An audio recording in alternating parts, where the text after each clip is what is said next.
Hello everybody and welcome to a brand new Elder Scrolls Online build video with me, Sherman. Today guys, we're going to be taking a look at the Plague Ranger, a specialized ranger made to bring a little bit of darkness and evil. I'm kidding. No, but it is a really cool ranger build. I didn't honestly think it would be one that would work when I was first around with the idea and looking at which sets would work best for it and just a lot of different stuff. And then I fine-tuned it, I adjusted some things, and I came up with this. And I really hope you guys like it. It's a really fun build, especially for those who like the bow playstyle. This thing can actually do quite a bit of DPS because of its setup. It does require a little bit of I don't know how to put it in a way. I don't want to put it in a way that's going to make it sound bad, but it does require a little bit of work to get it to where it's at. If you are looking to play this build, there is other things you can use, other sets, of course, but let's go ahead and get into it. So we are a Wood Elf Necromancer for this.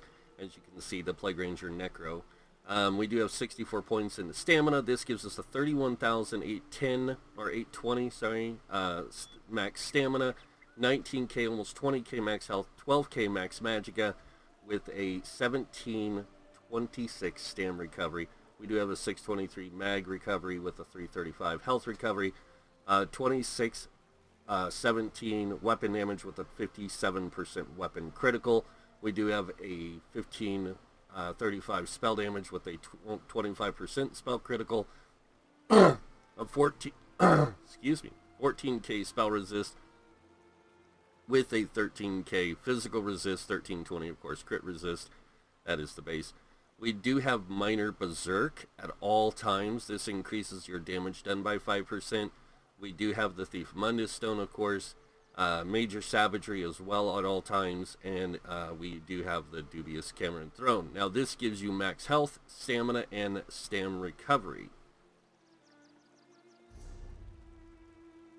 Alright, so the Alliance Battle Draughts are going to be really good for potion.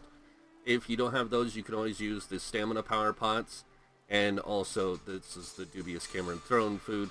Tri-stat food also works really good because you're really not going to lose that much recovery, even because you're a Wood Elf. So, alright, moving on to the Helm, our monster set, we are using Slimecraw. Now, Slimecraw might be a set that a lot of people might look down on as being like, oh, you don't really need it, it's not that good.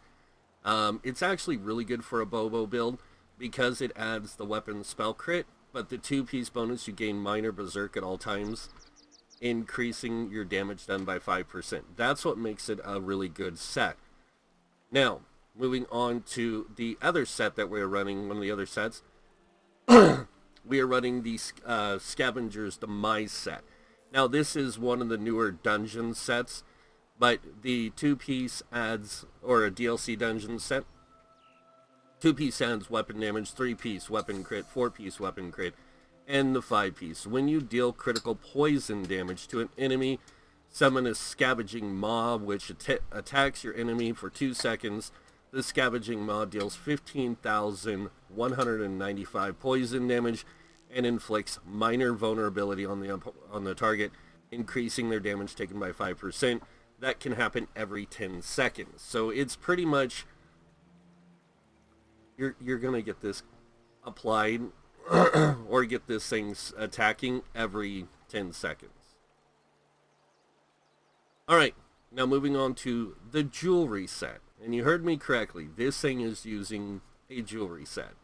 So we're using the agility set. The agility set is actually a good set if you're going for this kind of a setup. It gives you max stamina and it adds weapon damage. It's kind of like you're adding a 3-piece bonus to yourself, but you're just adding the stamina and damage. And as you can see, it's 206 weapon damage, with the 1752 max stamina, which is actually higher than all what these other sets will normally offer when it comes to health and stamina and magicka. The reason for the 3-piece is this way we can use a 3-piece, a 5-piece, a monster set, and still use these sets. So we have an Asylum Bow. Now, the Asylum Bow is a 2-piece thing. When you deal damage with an arrow spray, you cause the enemy hit to have 666 less physical resistance against bow attacks for 10 seconds. So you basically are applying a breach, but a physical breach only, and it allows you to get that higher damage output. It's a really good one, in my opinion. So, and then moving on to the other one, we are using a Maelstrom Bow, of course, and this one, the 2-piece bonus, because it is considered 2-piece item, increases the damage a volley deals by 430 each tick. The bow increases by 130 every time volley ticks, up to a maximum 8 times. Now, the way these sets work is, it doesn't matter what bar you're on, as long as you apply it on the bar that the bow is active on, it will activate and it will stay active. So it's really cool. They're really good for what they do. Alright, let's go over traits and enchants, starting with the helm. We're using a heavy helm with reinforce. This is going to give us the maximum amount of resistance out of this piece, just for survivability purposes, giving you that greater survivability. Now, we are using Tristat enchant here. This is going to maximize your health and stamina, but it's also going to give you a little bit of magicka just in case you need it for whatever purpose. Moving on to the chest and legs, we are using invigorating trait, and that is going to give you that high health, or that extra health magicka stam recovery by 16, and add it up as 32, and then of course if you add that to your other recoveries, it goes up even higher. So really just a kind of like a way to expand on what you already have. Moving on to the smaller pieces, we are running the Divines traits to give us that higher Mundus Stone effect. These pieces here, we are also running on the chest and legs, we are also running the Tristats. And as you can see, we are running a 5-1-1 setup. So a heavy helm, light shoulders, with 5 medium on the body. And with this setup, we have, of course, like I said, we have the 4 small pieces using max stamina with divines, and then the 3 bigger ones with the Tristats. This is, again, it's to maximize the amount of health and stamina you have, but it's also to give you a little bit of extra magicka if you need it. If you need to use Tristat food, you're going to get that higher magicka pool, which allows you to use more magicka resources for whatever situation you're in. Moving on to the jewelry, 2 trirune rings here. Of course, most people know my setup is always going to be this. That's to maximize max magicka, health, and stamina again, very much like the Tristats. And then we're going to have 2 weapon damage enchants on the rings. On the necklace, we have a Bloodthirsty necklace with a stam recovery. I know a lot of people have questioned, why do I always put a stam recovery, mag recovery, or something like that here? It really is just a preference, personal preference. You don't have to do it. But I would suggest that Bloodthirsty. It increases weapon and spell damage against enemies under 90% health by up to 350. And it doesn't start at 350, I found out. It actually gets to 350. Usually by the time they're at 50% health. So once you get them down to 50% health, it's like you're adding more execute damage to your character. Alright. And then moving on to the 2 bows, we have a Nirnhone bow with a absorb stamina enchant. This will deal physical damage and give you a little bit of stamina back. You can also go diseased or poisoned here if you want, but I like getting that little bit of stamina back, so that's just a preference. The Nerdhone does increase your damage by 15%. The damage of the weapon by 15%. So as you can see, it does 1535 damage, and that applies to both spell and physical damage. On the back bar, we're using an infused bow with a increased weapon damage enchant, and that basically gives you 452 weapon and spell damage for 5 seconds. But because it's infused, it increases the effectiveness of the enchant by 30% and then reduces the enchantment cooldown by 50%. So it's technically 2.5 seconds, but since the game doesn't read 0.5, it actually sets it to 3. So, and that is our gear, traits, and enchants. Moving on now to our skills. So I'm going to go over these real quick. Make sure you unlock all your active skills and passive skills to anything that you're using, whether it's class skills, such as these. And as you can see with this build, I do have all the passive things unlocked. And then also with your weapons, since we're just using bow, I do have all the active skills, ultimate, and passive abilities unlocked. Armor-wise, medium armor, since you are going to be using medium armor, all passives are important to unlock because you get the agility, which increases your weapon damage by 15%. You get the athletics, which, you know, a lot of people say, well, it's not much, but it does increase your movement speed and sprint by 15% and reduces your dodge roll cost by 20%. And then, of course, you also get the dexterity, which increases critical rating, and the Windwalker, which reduces your cost of stamina abilities and increases your stam recovery.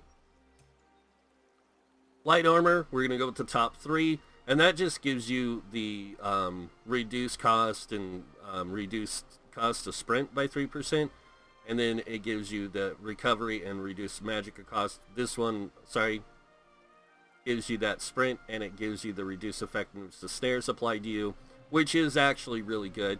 And then you get the spell warding, which increases your spell resistance by 363, which a lot of people are like, that's a really small amount, but it's enough to carry you in some situations. On heavy armor, we're going to take the top 3. Resolve's really good because it increases both spell and physical resist, again by 362, which does apply to that medium or the light armor passive as well. Then Constitution gives you a little bit of health recovery, but it also gives you a little bit of restore whenever you take damage. So you do restore 108 magic of stamina whenever you take damage. I know it's only every 4 seconds, but it can add to all the other resource returns you have. Juggernaut, really good because it does increase your max health by 2, and that does also stack with the guild skills, which I'll get to in a second. Soul Magic, Shatter Soul, I really like.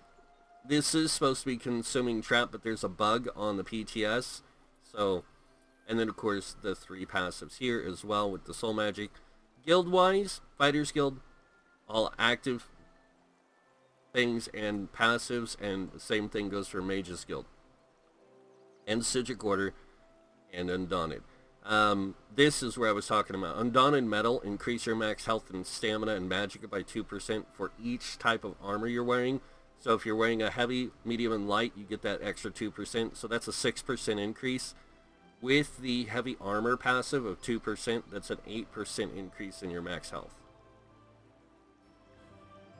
Moving on to Alliance War. Now, Alliance War skills vary. If you spend a lot of time in Alliance War, I would suggest you unlock all the passives for them on both of them.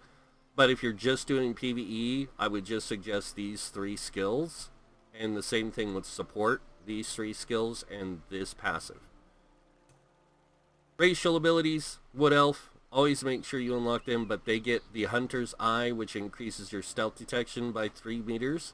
Also increases your movement speed by 10% and your physical and spell resistance or spell penetration by 1500 whenever you dodge roll. So you get 6 seconds of that higher movement speed and penetration. Stamina recovery is increased by 258, and then you also get 2,000 extra max stamina and poison resistance, and you gain immunity to poison status effect.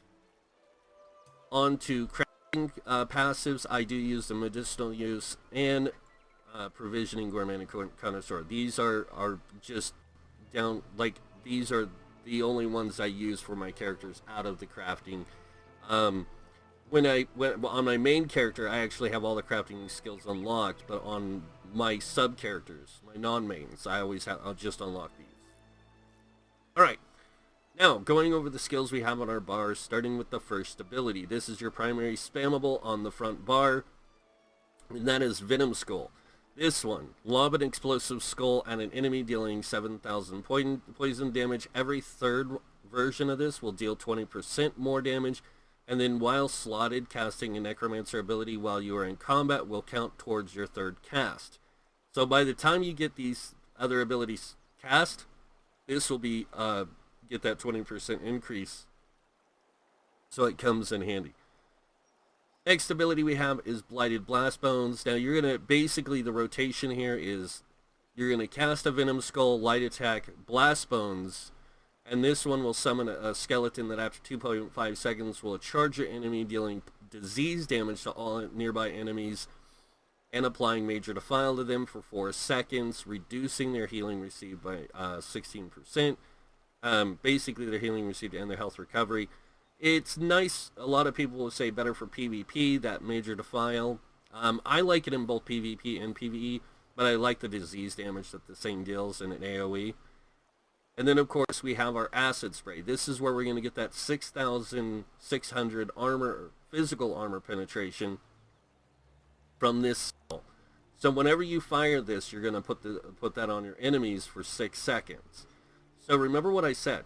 You're going to go this light attack, this light attack, this light attack, and then by the time you do this thing should have already attacked the enemy and exploded, and if it has, then you have time to apply your detonating siphon. So Acid Spray, just to let you know, it deals damage to a target and damage to multiple targets, actually, because it's an area of effect cone, 20-meter radius, 4-second duration and damage, and it deals damage up front and damage over time. Next ability we have is Detonating Siphon. Excuse me. And this basically deals damage for 12 seconds to the enemy or the area that the body is, the corpse is, and it also will explode at the end, dealing even more disease damage. But it also does an AoE damage, so it's really nice. And you also get 3% more damage while it's slotted. We next have Evil Hunter. This is going to reduce the cost or increase the damage of our Fighter's Guild abilities by 25%, but we don't have a bunch of them equipped here. We're mainly using it for that Major Savagery, increasing our weapon critical rating by 29. And then our next ability we have is the Toxic Barrage. Now this one, unleash a barrage of arrows at the enemy, dealing 62,000 poison damage every 4 seconds, over 4 seconds, sorry. Shut up. Sorry about that, guys, gotta go back here. So that's really good for that, and then also you can move while you're doing this. Moving on to the back bar, we have Lightweight Beast Trap. Now, Lightweight Beast Trap allows you to cast Beast Trap at a distance. It does still take the 1.5 seconds to arm, and then it goes off, but when triggered, the trap deals physical damage and damage over 10 seconds. It also grants you Minor Force, increasing your critical damage by 10% for the duration, and enemies who activate the trap are immobilized for 2 seconds. Not really like important for the 2-second immobilize, but everything else really plays into it. Next up we have our Poison Injection, which deals poison damage up front, deals poison damage over 10 seconds, and it deals up to 100% more damage to enemies under 50% health. So remember that. When you get them under 50% health, you increase the damage by 100%. You're also going to be getting that Bloodthirsty. When they're under 50%, that 350 extra weapon damage. So you basically intensify this into more of an execute dot. Next up we have Endless Hail. This launches a multitude of arrows into the sky that deal X amount of physical damage to enemies in the target area. every second for 12 seconds. It does have a 2-second delay on the damage. And then, last but not least, we do have our Skeletal Archer. Now, this thing is wicked. So you basically summon this Skeletal Archer for 16 seconds. It deals damage every 2 seconds, but it deals physical damage. And each time the Archer deals damage, its next attack will do 5% more damage than the previous attack. It does create a Corpse Undeath, which is nice because then you can use it to tether to and deal the poison or disease damage. Next up, we have Evil Hunter again. Mainly this helps with the trap, and it also helps with the Major Savagery. And then we have our main primary ultimate. I use this a lot. This is Flesh Colossus. This one, you summon this Colossus at a location. It smashes the ground over 3 seconds, dealing a stacking amount of damage. So it deals 9,782 the first time, 10,271 the second, and 10,786 the third time. So that's really cool. And then dealing damage applies major vulnerability to the enemy hit for 12 seconds, increasing their damage taken by 10%. Remember, we get that minor vulnerability and major vulnerability now because of the sets we use and this. So really good for that stuff. But just all that increased damage is really good. So that's the skills. Now we're going to go over CP. Starting with our red tree, we have 56 Ironclad. This reduces damage taken from direct damage attacks by 20%. We have 18 in medium armor focus. This increases physical resistance by 1729 while wearing 5 or more pieces of medium armor. 20 in the spell shield. This increases your spell resistance by 1900.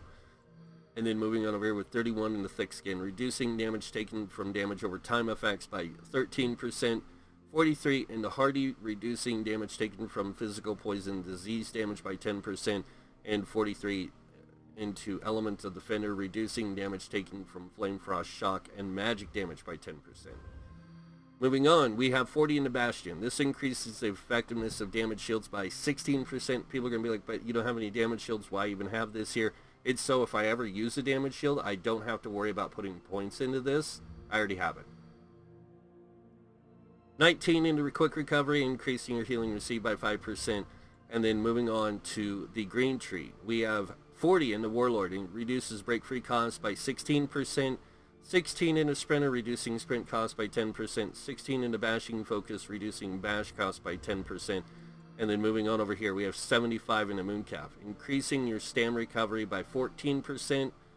And then 43 in Arcanus, increasing mag recovery by 10%. Now, if you don't want to put in Arcanus, you can put in Tenacity, so your heavy attacks will return more resources, but that's up to you. Moving on, we have 40 in the Tumbling. This reduces dodge roll cost by 16%. 40 in the Shadow Ward, reducing block cost by 16%. Yes, you do block attacks even as a ranged person. Moving on, 43 in the Blast, increases healing done by 10%. And then, of course, moving into the middle blue tree, we have 35 in the Physical Weapon Expert. This increases your light and heavy attacks with your bow by 20%. And the Master at Arms increases your damage done with direct damage attacks by 16%. Moving on over here, we have 56 in the Mighty, increasing physical poison disease damage by 12%. Precise strikes 56 points, increases your critical damage and critical healing with stamina abilities by 20%. And then we have 40 in the Thaumaturge. This increases your damage done with damage over time effects by 16%. Alright. Now that I've shown you guys that stuff, I am going to take this into a dungeon to kind of show it off. So let's go ahead and do that if I can find my map button. Sorry. So we're going to go ahead and go into the depths of Malatar. And this is just kind of a way to represent how it works and how quickly it can kill enemies. One thing you have to remember, though, is that dungeon mobs are actually more powerful than overland mobs. So what you're seeing here is how fast I'm going to kill dungeon mobs. You will kill overland mobs even faster. And overland mobs, this includes delves, public dungeons, world bosses, and anything in the overland. Dungeons and trials are separate instances from that. Right. So let's go ahead and get in here. And what we're going to do is I'm going to actually activate a potion. And this is just going to give me increased recovery, and it's going to give me major brutality. So it's going to increase my weapon damage by 20% as well. So we're going to do that. We're going to summon our archer.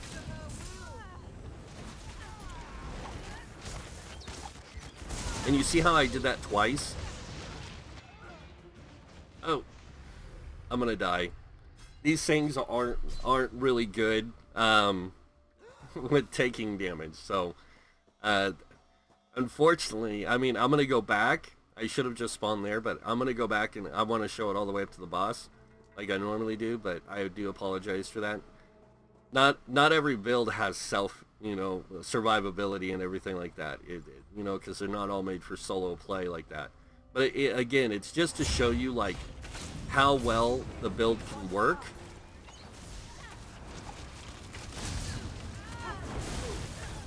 I'm gonna go ahead and just nuke them now.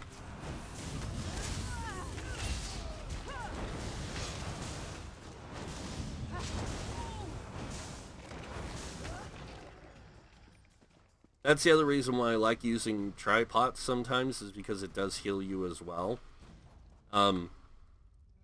So, really good for that. Something defiles our stores.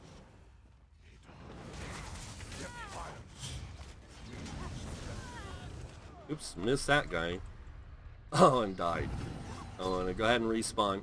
And like I said, not all builds are made to be self-reliant or self-surviving. When you make a damage dealer, you want that character to be focused on damage, and that's kind of what I'm showing you here. This is what happens when you focus into one area primarily.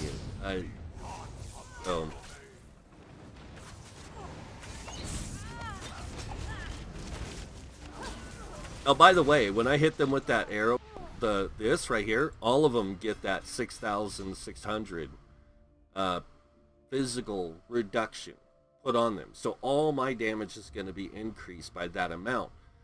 Now, I'm not going to continue on because I think 3 deaths is enough. As in, no one left alive inside. So, but that's the build. I mean, it's a really, like I said, damage-wise, parsing, it does really good. I'm not going to get into numbers or anything, but I can, on the normal dummy, I can get about 30,000 DPS per second. On the trial dummy, the one that is going to give you all the buffs and debuffs and everything like that, you're looking at about 68k DPS. And if you're really good in the rotation, you can pull off even higher. If you set this up to be more meta, where it's like 3 bloodthirsty, all weapon damage, everything, stamina on the gear, it's where you have like 17k health or even less, and then all these other things. You can pull a little bit higher DPS, but not by much, because you're basically removing the amount of stamina you have, stamina recovery and everything you have.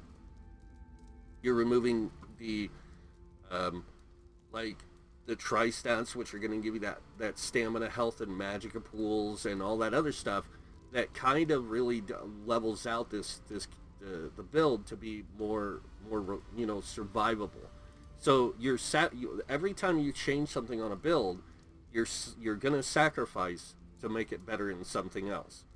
If you make a build better at doing DPS but no survivability, you're not going to be able to survive. Like, this is why these kind of builds, like a damage dealer, is made to work in a group. You need that healer to keep you alive. Otherwise, you're going to die a lot. So, in Overland, it's a lot different, like I said. I'm going to be doing a video discussing Overland here soon.